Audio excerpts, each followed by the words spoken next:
Jadi yang sudah Fang sampaikan ke saya, Vin, kalau VP mau tanggung jawab sama anaknya, membiayai, itu saya persilahkan. VP ini saya bingung ya, nalarnya itu ya. Kita komplain tentang masalah ini loh tempat tinggalnya kurang layak. Klarifikasi dari dia malah seolah-olah ya udah anaknya tinggal sama saya aja. Ibunya di sana. Loh, kok malah begitu? Ya. Berarti dari Mbak Fang ini nanti ke depannya ya pengennya sendiri-sendiri atau Nggak ingin balik. Dia tidak ingin kembali. Okay. Kalau sampai terjadi apa-apa sama aku mau anakku tinggal sama ibuku. Aku nggak mau anakku dibesarkan satu rumah dengan VP.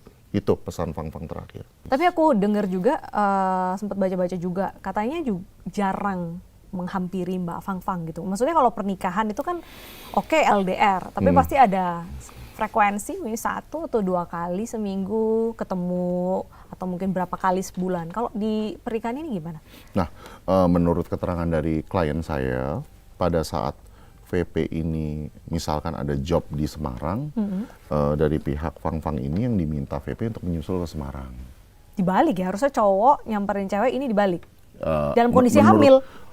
Saya belum tahu secara presisi itu usia persalinan yang keberapa pada saat dia menyusul si VP ini ke Semarang. Tapi kadang menyusul VP ke Semarang, nanti udah selesai urusan suami istri antara VP dan Fang, ya besokannya Fang balik lagi ke Pati. Dan selama dari Februari itu nggak sempat komplain mungkin? Maksudnya ya menagih lah janji-janji. Nggak usah lah soal uang, soal perhatian aja. Sempat terkomunikasikan nggak? Kalau biasanya kan lawyer nanya ini gimana komunikasinya gitu. Ya, itu sudah dijelaskan di podcast sebelumnya bahwa Fang itu untuk berkomunikasi dengan VP itu bahasanya bagaimana ya? Seperti ini kan long distance, LDR. Video ya. Call tiap hari? Video call. Menurut keterangan dari Fang yes, dilakukan video call, komunikasi, walaupun itu kadang dibalas atau tidak, ya. Cuman yang jadi inti permasalahannya pada saat Fang datang ke saya adalah membahas permasalahan persalinan. Jadi konteksnya ini yang saya mau bicarakan di sini nih, ini 9 bulan ke depan. Nah, untuk 9 bulan ke belakang nih, ya, itu Fang tidak membawa permasalahan itu ke saya karena kan saya ini kan praktisi hukum. Yang saya lihat ini adalah unsur pelanggaran hukumnya ini pada saat dia hamil 9 bulan dan pembukaan satunya apa saja yang dilakukan oleh VP. Nah, untuk 9 bulan ke belakang secara teknis itu hanya Fang yang tahu. Oke. Jadi dia yang paling menjadi beban terberat adalah pihak keluarga, intimidasi melalui akun-akun sosial media itu ya, justru yang mengganggu itu ke depannya juga. Dan masalah tempat tinggal yang dijanjikan, ya kan, ini kan nafkah dijanjikan, intinya adalah konsep pernikahan itu kan adalah suami istri tinggal bersama dalam under one roof, ya kan, dalam satu atap. Tapi kok ini yang terjadi, istrinya di kamar kosan, suaminya tinggal di rumahnya yang kata narasumber, Vin itu rumahnya gede. Belum pernah main saya. Sama, kita juga belum pernah main. Apa kita main ya nanti? Oke, ini kan udah mulai rame nih. Ada lawyernya juga dari Bang VP, lalu ada juga Bang Vino. Sebenarnya dari dua insan ini, jalan tengah yang diharapkan tuh apa kalau dari pihak Mbak Fang? Satu, apakah ya sudah saya mau damai, tapi janji-janji diturutin, rumah, nafkah, lalu biaya persalinan ditanggung, atau sebenarnya nggak ada damai lagi? Jadi yang sudah Fang sampaikan ke saya, Vin, kalau VP mau tanggung jawab sama anaknya, membiayai, itu saya persilahkan. Nah, pokoknya Fang itu bicara sama saya dalam konteks biaya si anak tersebut, karena biar bagaimanapun ini anak biologis dari VP. Nah, dari saya sebagai penasehat hukum memikirkan ini rumah. Kamu juga kita juga harus prioritaskan rumah buat kamu dan anak kamu. Karena VP ini saya bingung ya, nalarnya itu ya. Kita komplain tentang masalah ini loh tempat tinggalnya kurang layak. Klarifikasi dari dia malah seolah-olah ya udah anaknya tinggal sama saya aja. Ibunya di sana. Loh, kok malah begitu? Ya kalau anak baru lahir ya harus sama sepaket sama ibunya. Nah, sama saya juga mau memikirkan kira-kira kerugian material apa yang Fang Fang alami pada saat pihak VP meminta Fang Fang untuk menutup salonnya. Kan kita jangan bicara cuma nafkah anak aja kan. Selain rumah kan Fang Fang juga harus jadi wanita independen lagi kan. Salonnya harus reopen lagi. Nggak bisa dia cuma mengharapkan dari VP saja untuk anaknya. Berarti dari Mbak Fang Fang ini nanti ke depannya ya pengennya sendiri-sendiri atau Nggak ingin balik.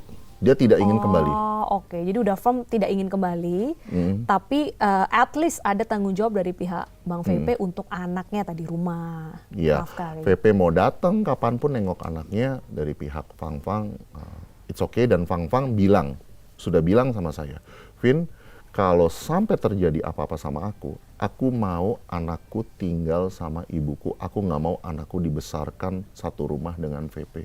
Itu pesan Fang Fang terakhir. Kalau perempuan sudah berkata seperti itu, kekecewaannya sudah sangat dalam. Kan ras terkuat di bumi mereka. Belok ke kiri, sennya kemana? Nah, itu beda konteks ya. Oke, udah dia yang salah belok, kita yang nabrak, tetap kita yang salah. Ini jadi curhat pengalaman pribadi ini kayaknya. Tadi di lampu merah kenapa Bang? Oh, jadi sudah firm tidak ingin kembali ya? Fang Fang mengatakan seperti itu. Kalau seandainya... Jujur, sorry saya tambahkan. Jujur saya juga bingung mau ngebalikin Fang Fang ke VP ini gimana. Karena kalau saya kembalikan Fang Fang ke VP ini... Kalau ada penawaran mungkin membawa pernikahan ini menjadi legal secara hukum. Karena itu nanti seorang anak juga butuh kepastian, bapak ibunya kan. Itu gimana? Ayo kita legalkan pernikahan ini. Dari Fang Fang sepertinya sudah sulit. Dan kalau misalkan Fang Fang mau pun, saya agak bingungnya begini. VP ini kan... Maaf ya, ini kan banyak dilaporkan ya oleh para korban-korbannya. Saya dengar tuh di Polda Jatim itu laporannya itu sudah naik sampai tahap penyidikan. Kalau sudah sampai kalau tidak salah ya, kalau sudah naik dalam tahap penyidikan itu kan artinya unsur pidana dari sebuah laporan itu sudah terpenuhi. Tinggal dari pihak kepolisian itu sedang mencari tersangkanya ini siapa. Ya kan? Nah, terus juga kemarin saya lihat di media online ada 3 wanita, ibu-ibu yang mau speak up karena merasa jadi korban dari VP ini dalam hal materi. Ya kan? Laporannya sama, penipuan juga. Nah, saya ini agak bingung. Kalau misalkan saya ngebalikin Fang Fang ke VP juga, jadi suami istri, kan Fang Fang juga nggak akan tenang hidupnya. Suaminya banyak dilaporkan begitu. Dan itu yang abang cerita ini sudah diketahui semua oleh Fang Fang dan keluarga ya? Yes, exactly. Sudah tekad bulat, apapun yang terjadi, Fang Fang tidak akan kembali ke VP. Ngomongnya seperti itu sama saya. Biasanya saya sebagai seorang praktisi hukum dan paralegal, kalau misalkan ada suami dan istri yang sedang melakukan proses cerai, ya pasti mediasi dulu. Dilakukan mediasi dan kita sebagai praktisi hukum yang ikut mengawal kasus tersebut, kita nggak boleh ngompor-ngomporin. Nggak boleh ngompor-ngomporin no matter what. Pokoknya kita mengusahakan perdamaian dulu ya. Kalau sudah sampai tidak ada jalan keluar, baru ya kan kita bantu untuk proses perceraiannya.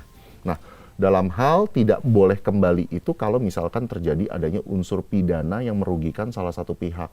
Contoh misalkan kasusnya si wanita ini dipukulin, mengalami KDRT yang sudah membahayakan dirinya, nyawanya. Atau saya pernah menghandle kasus di mana anak dari si perempuan ini diperkosa oleh ayahnya. Itu saya juga pernah menghandle kasus tersebut. Nah, kalau sudah ada terjadi unsur tindak pidana, saya melarang pasangan ini untuk balik satu sama lain. Saya harus melindungi sebelum, kalau nggak nanti kayak Yuvita. Saya kan juga ikut mengawal kasusnya Yuvita ya kan. Nah, dalam kasus Fang Fang ini, seandainya saya kembalikan, lalu pihak VP ini yang melaporkan banyak, kan saya juga memikirkan Fang Fang nanti hidupnya gimana. Nggak tenang juga dong. Jawab ataupun moral seorang klien, kuasa hukum ya. Iya. Untuk menjaga kliennya untuk tetap safe. Gak sempat baca? Dengerin aja. Klik icon text to speech, nggak pakai ribet di okezone.com.